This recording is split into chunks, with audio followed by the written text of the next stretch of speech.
All right, so just wanted to show I'm up here on the second story here, and outside of obvious levels of debris that's all over the roof from the trees above, I was unable to find any areas of impact, and there are a couple things I just wanted to point out in giving a good bill of health via storm-related damage that we could be able to utilize with the insurance providers. I can't find any evidence of that would be enough to support a claim in all due respect. And one of the things I want to show for is all this level of algae, right? Look at this stuff. See how it's growing all over, right? And this is the seal of your ridge. But I also want to show another thing. See this big piece of algae? Oh, look at this cool little spider. He's green. But see this little green piece of algae? Look right behind it. All right, so if I were to shake that off, see how it's grown on there, but it's also deteriorated. The shingle itself, it started to eat into it.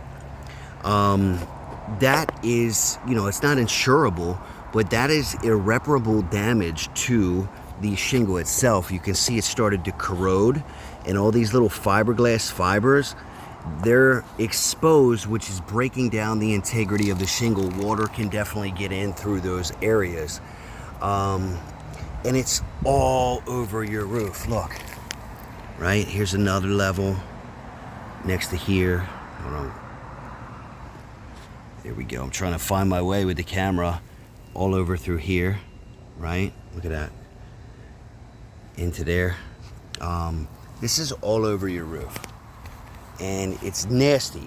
And it's not going to go away. You can't, even if you try to scrape it off, wash it off, brush it off, next year, maybe even next season, it's going to start to come back. See how it's deteriorated and eaten a hole into the shingle itself? Same over here. This one's really deep. Look at that. That's like all the way through the shingle. Different levels of deterioration in here. This is a good spot. Not necessarily leak worthy, but it's a good spot. But one of the things that I wanted to identify, now on the lower region, I marked a lot off, but you have a lot of deterioration of the shingles themselves up here.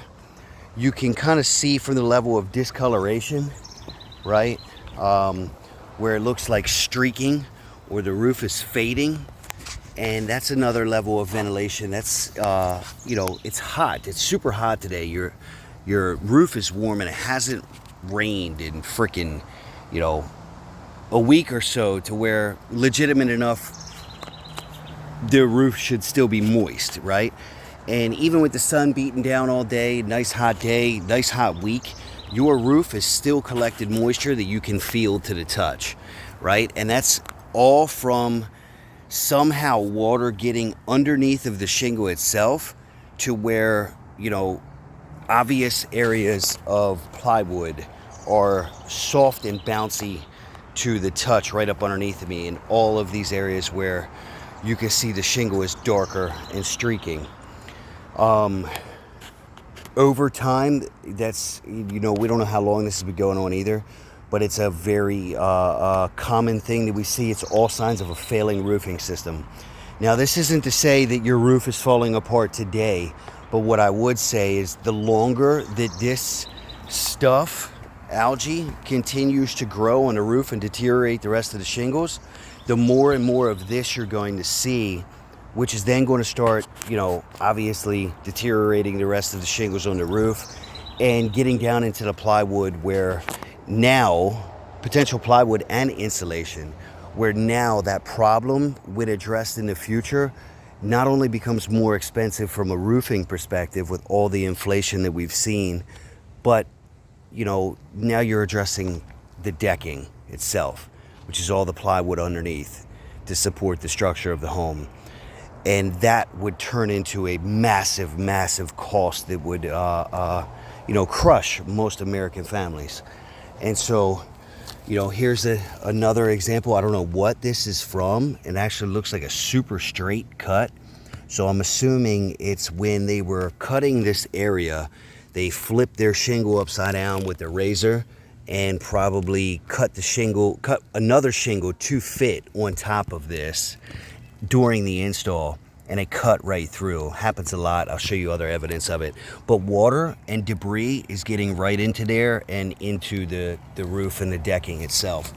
But there's evidence of that kind of bunch of places over here. Let's see if I can find them. Look, this is exactly what I'm talking about. See this cut line? And it's right next to the hip here, where you have to, trim certain pieces vertically in order to fit them. And that's what they do. They just they flip it over, put a razor knife. Not a good practice at all, but this is what that's evidence of. And more. It's kind of like all down where they were shaping into the rib. And outside of the obvious levels of disarray and deterioration, like I said, I don't see any evidences of storm-related damage or impact from tree branches, the stuff that we could utilize. But I would say all of the areas of your flashing around your pipe jacks right here, this is super moist. The decking is soft up underneath of it. In this area, I don't even want to walk back into it, but walking through the center there, I could hear and feel the plywood underneath like crackling underneath of my feet, so I didn't want to go any further. You can see, oh man, okay. You can see the level of corrosion and deterioration in here. Like, all of this is supposed to be caulk. This is all supposed to be a heavy caulk. But not only is all the metal and aluminum just completely rusted and deteriorated, well, so is all of that caulking, right?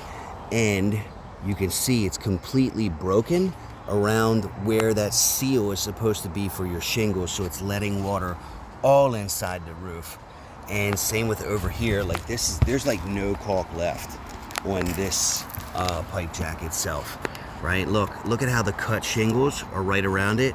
There's nothing to seal that. Water is just getting straight in. Here's the other side of this. This is pretty bad. You can feel it from the moisture itself. But once again, it's not considered storm related. Has developed over time, and it's only going to continue to get worse. But, from a storm-related perspective, there's, not enough that I can work with here to create a successful claim for the whole roof. Maybe not even one whole slope from them. They might just issue a repair, and that repair will most likely be under the deductible that you have with them.